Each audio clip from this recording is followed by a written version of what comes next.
நீங்கள் புதுசாக YouTube channel ஆரம்பிக்க போகிறீங்களா? இல்லை ஆரம்பிச்சிங்களா? ஏன்னா நானும் புதுசாக தான் சேனல் ஆரம்பிச்சிருக்கேன். ஸோ நமக்கான ஒரு புதிய அப்டேட் வந்திருக்கு யூடியூப்பில்.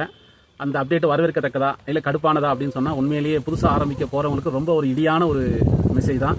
ரொம்ப ஒரு புதுசாக சேனல் ஆரம்பிக்கிறவனுக்கு பேர் அடின்னு கூட சொல்லலாம். அது ஒரு இனிமேல் சேனல் யாருமே ஆரம்பிக்கவே மாட்டாங்க. ஆரம்பித்தாலும் அப்படி ட்ரெண்டிங் பண்ண அப்படின்னு நினைக்க மாட்டாங்க. இது அப்படி ஒரு புதுசாக ஒரு ரூல்ஸ் போட்டிருக்காங்க. யூடியூப்பில் புதுசாக ரூல்ஸ் போட்டிருக்காங்க. சேனல் ஆரம்பித்து மானிட்டேஷன் வாங்கினவங்களுக்கு பயம் கிடையாது. புதுசாக ஆரம்பித்து மானிட்டேஷன் வாங்குற இந்த கொஞ்ச நாளில் இருக்கிறவங்களுக்கு ரொம்ப ஒரு பெரிய அதிர்ச்சியான ஒரு ரூல்ஸை கொடுத்துருக்காங்க. அது என்ன ரூல்ஸ்னா, இது வரைக்கும் 1000 சப்ஸ்கிரைபர் 4000 வாட்ச் ஹவர்ஸ் இருந்தால் மானிட்டேஷன் ஆகும் சொன்னாங்கல்ல. இப்போ அப்படி கிடையாது. 2000 சப்ஸ்கிரைபர் 10 மில்லியன் வாட்ச் ஹவர்ஸ் வேணுமா? 10,000 அவர் வாட்ச் ஹவர்ஸ் வேணுமா?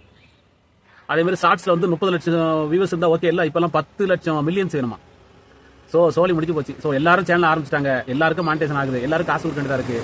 ஸோ அவன் பார்த்தான், ஆஹா இது இப்படியே போனால் இன்னும் கொஞ்சம் நாளில் யூடியூப்பே இழுத்து மூட நிலைமை ஆகிடும், நம்ம கை காசே கடிக்கிற மாதிரி இருக்கும் அப்படின்ட்டு எல்லாத்தையும் ஏற்றுட்டான். அப்புறம் என்ன மாதிரி சும்மா இருக்கலாம் சேனல் ஆரம்பிச்சா என்ன பண்ணுறது? நான் ஏற்கனவே ஒரு சேனல் ஆரம்பிச்சு நாசமாக போனேன். இது 2வது சேனல் ஒன்று ஆரம்பிச்சிருக்கேன். இது பேருக்கு தான் இருக்க தவிர மற்றபடி வியூஸ்லாம் ஒன்றும் அந்த அளவுக்கு போல. இவன் 1008 கண்டிஷன் போடுறான். இவன் போகிற கண்டிஷன் கல்யாணம் பண்ணிக்கு பொண்ணு கேட்டால் கூட இவ்வளோ கண்டிஷன் போட மாட்டாங்க. இவன் போடுற கண்டிஷன் பொல்லாத கண்டிஷனாக இருக்குது. ஸோ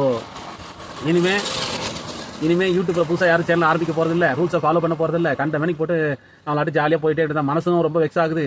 வியூஸ் போகலையே, கமெண்ட் வரலையே, சப்ஸ்கிரைப் ஏறலையே அப்படின்னு சொல்லிட்டு இனிமேல் அந்த தொல்லையே இல்லை.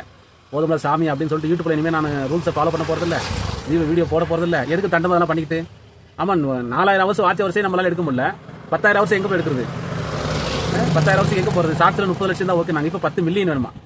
அது நம்ம இந்த ஜென்மத்தில் முடியாது, அடுத்த பிறகு எடுத்தால் தான் முடியும்.